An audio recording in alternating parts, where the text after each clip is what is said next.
Welcome back everyone to another video here on 111 Brick Reviews 111. My name's Joe, and we're taking a look at the first set for the LEGO Guardians of the Galaxy Volume 2.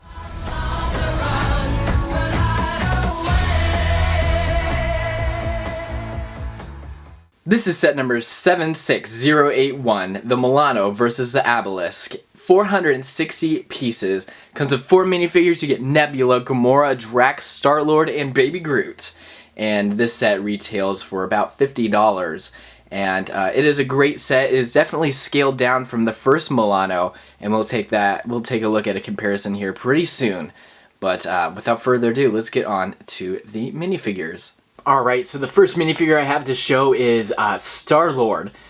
So he's not much different from the last movie. Of course, he has a whole new costume with leg printing and the nice little chest piece there. And he has the same guns that he did in the first one.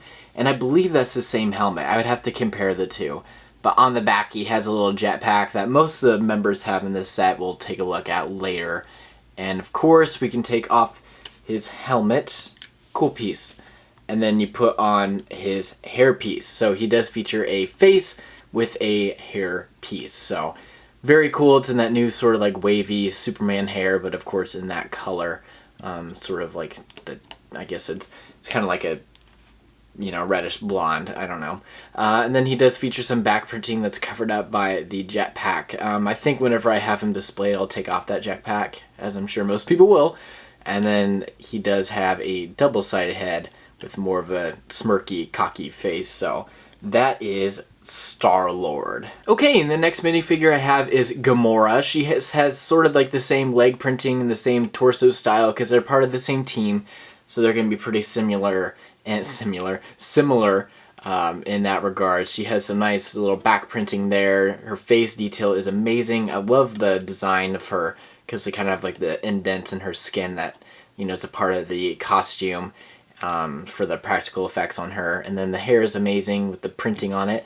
And then we take it out and we kind of go behind. She has a little bit more of a smiley face. So, and then I like this face. I like her to have some expression. So, very cool. That is Gamora. And next, we don't have the minifigure I'm sure you want to see, but we have Drax. Who doesn't want to see Drax? He seems like he's going to be a big comic relief in this movie. And of course, his design is amazing.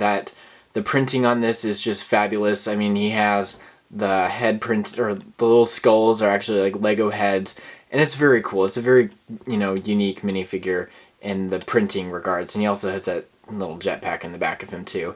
And he is sporting his 2 knives, and he has some nice leg printing, and the nice face in that color. Just really cool detail on him that just makes it a really good figure, and probably a very underrated printing job on LEGO's part. Whoever designed that did an amazing job, so hats off to them, and a really great minifigure. And next we have Nebula. So she's, I guess, a member of the Guardians of the Galaxy. She doesn't have double-sided face expressions, but she does have printing on the back of her head. So very cool. She looks very damaged. The torso looks all bent up, and then she has a cyber arm because in the last movie she tore off her arm. Spoiler alert. So very cool. It's nice to see her on the team. I actually met this actress. Her name's Karen. I don't remember her last name. Someone can tell me that. But I was able to meet her at a Comic-Con. And so as far as I know, she's a really nice person. And I like to see her in these movies. And she had to like shave her head, which is pretty good dedication. But, you know, talking about the Lego figure, it's pretty cool. Pretty basic. She was in the last wave of sets for Guardians of the Galaxy Volume 1. So very cool minifigure. Alright, in the minifigure I just really wanted to show off. I saved the best for last. We have Baby Groot. Now he is so small. Let's get a minifigure to kind of give scale. He's about as tall as a minifigure leg. Like the legs of a minifigure. So very cool. He has these 2 arm pieces that are designed to be able to clip onto things. So he does have a weapon. I don't like putting it on whatever they have because it's just, putting little studs together I think looks kind of lame, so I'm not going to have that. On the back he doesn't have any printing, but this is the naked Baby Groot. There's another one in the other set that he has, the Ravager outfit. But very, very cool. A nice little sculpt.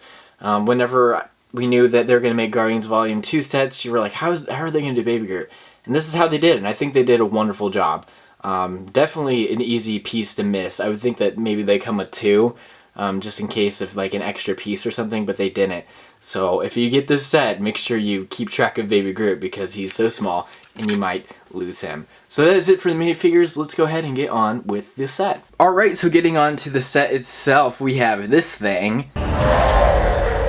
And it is so cool the way they have the play feature, so you can have his little tentacles be sort of the support or for the minifigures, which is really cool because you can do some awesome poses like I did with Drax up here, which I think, you know, I think that's a fun added play feature, so very cool. So I'll take Star-Lord and Drax off, and then you guys can take a look at this pretty, you know, it's very scaled down, but, you know, yeah, it's still really cool. I love the eyes, the very big mouthpiece. It's just really nice. I mean, it has the 4 tentacles.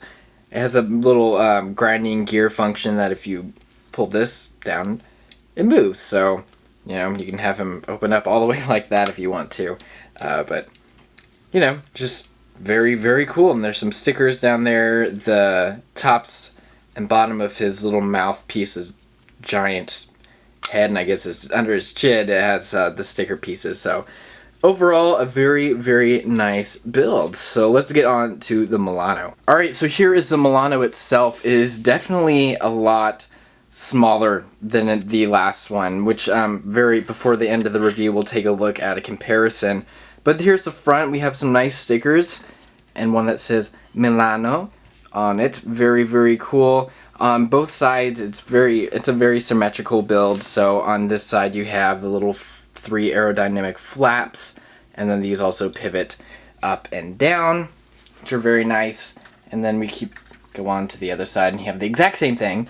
And then on the back here, you actually have some thrusters and some little folding wings, just like the last one. The last one had a lot of detail on that as well. And then you also have this play function up top here, where if you push down, it drops little discs that can be used for little bombs for play. So that's very cool. You do get 4, 1 on the bottom of each one. So there's where they are, and you press a little button and they pop out just like that. So you do have some nice, good stout building on the bottom with some blue translucent plates to kind of emulate some thrust or exhaust. You have the 2 top stud shooters, which launch, and some more stickers on the back. Inside the cockpit, you have a printed cockpit piece, and I have Gamora and Nebula in there. And it's a pretty spacious cockpit. I mean, you have, of course, the mixtape back there, which is very cool. It's a sticker. And then you have some more cockpit detail on the inside. You can kind of see those stickers in there.